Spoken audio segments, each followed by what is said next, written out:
اللہ سبحانہ تعالیٰ فرماتے ہیں الذی جمع مالا و عددا، اور وہ لوگ جو جمع کرتے ہیں اپنے مال اور گن گن کر رکھتے ہیں، یحسب ان مالہ اخلدا، کہ وہ یہ گمان کرتے ہیں کہ ان کا مال ہمیشہ رہے گا۔ اللہ سبحانہ تعالیٰ فرماتے ہیں کلا، ہرگز نہیں، اللہ اکبر، لَيُنبَذَنَّ فِي الْحُطَمَةِ، کہ وہ ڈال دیے جائیں گے فی الحطمہ، چور چور کر دینے والی کے اندر وہ پھینک دیے جائیں گے۔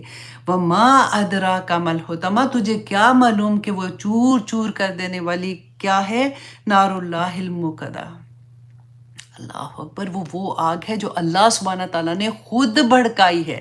نار اللہ الموقدہ التی تطلع علی الافئدہ، کہ جو دلوں پر چڑھ دوڑے گی، اور پھر اس کے بعد اللہ سبحانہ تعالیٰ فرماتے انہا علیہم مؤصدہ فی عمد ممددہ، کہ وہ جیسے پریشر کوکر ہوتا ہے نا، اللہ اکبر، آپ سوچیں بڑا سا پریشر کوکر ہے، اس کو آگ اندر لگی ہوئی ہے، اور بڑے بڑے ستونوں میں اتنے بڑے بڑے اس کے شعلے ہیں، اور وہ اوپر سے بند کر دیا جائے گا۔ الذی جمع مالا وعددا، وہ لوگ جو اپنا مال جمع کرتے ہیں اور اس کو گن گن کر رکھتے ہیں۔ اور ویل لکل ہمزۃ لمزہ، اور وہ لوگ جو آنکھوں سے اشارے کرتے ہیں، چگلیاں لگاتے ہیں اور کننگ ہوتے ہیں، ان کے لیے ویل ہے۔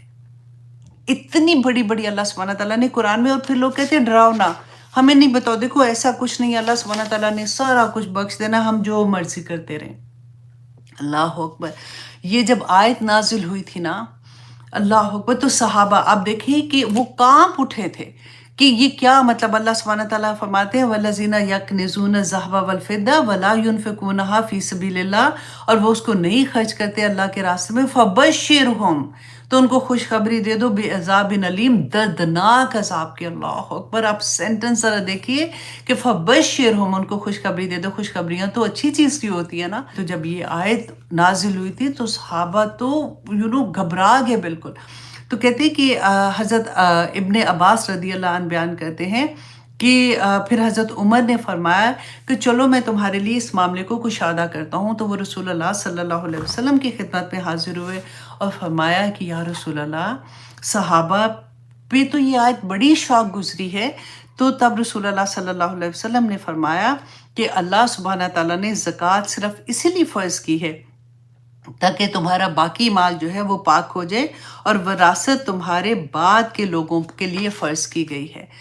السلام علیکم ورحمۃ اللہ وبرکاتہ۔